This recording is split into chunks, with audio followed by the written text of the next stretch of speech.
Joined the company in marketing, started working on the trial and customer advocacy, customer marketing, and then moved over to work into product to work on a brand new tool that sort of encompasses those things.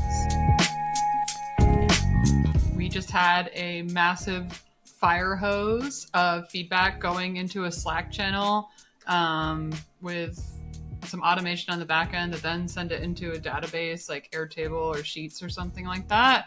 And that table wasn't really like analyzed, it wasn't used for its full table ability. It was basically a dump of everything that went into the Slack. So it was like a fire hose that sprayed into a dump.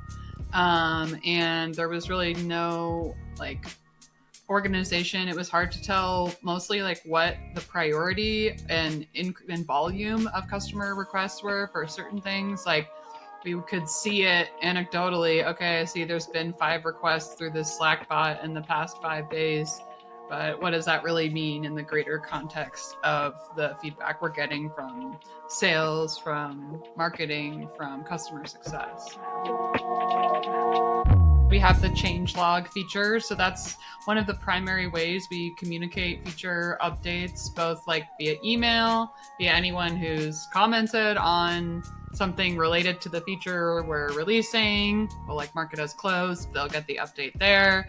And then also like in our product, we've embedded the changelog so people can see like what's new within our own product.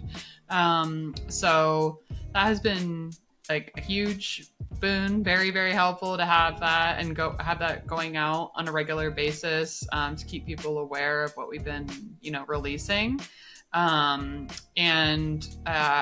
We've really rolled it out to the whole organization, like our salespeople, our customers, our CX team, they're all very involved. They're putting their fire hose mentality now like into Canny with upvotes and like regulated feedback. And a lot of the times, we're actually getting it directly from the customer. Like Joey said, if a customer, would prefer us to write, a request on their behalf, that's great, but we can include their original language.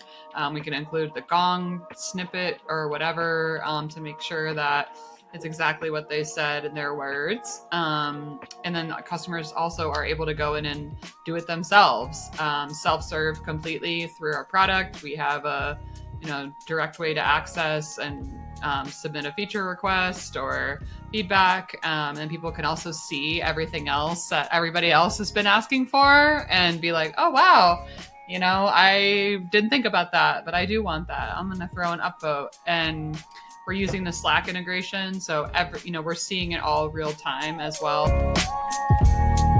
For sales, it's often, hey, I lost this deal because of XYZ, and they'll comment it either on an existing, feedback that we have, and it's like an internal note only, and they'll provide maybe some more information about that.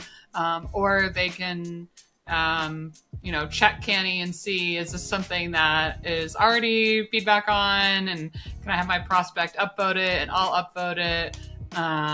So it also gives them a little bit more transparency because they're not as often like tied to the individual teeny tiny roadmap items that customer success is.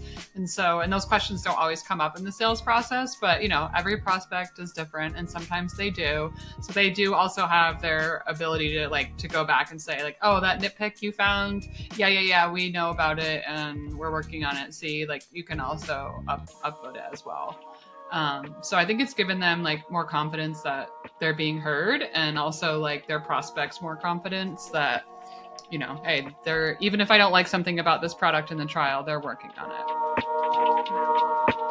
Using Salesforce a lot to research customers and to be able to create reports that were like, all Canny information, but then also like their customer success manager, all of their business information, how much they're paying, and sort of just like do a little bit of research on that side to see what type of customers were leaving what type of feedback.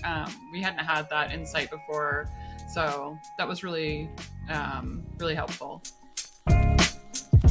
Personally, I think there's a lot of time time savings involved. You know, there's a lot less back and forth. There's a lot less confusion about where to leave feedback. Nobody is asking, oh, what about this or that? Didn't we already ask about that? And we're a remote company, so like transparency, written communication is more vital than ever.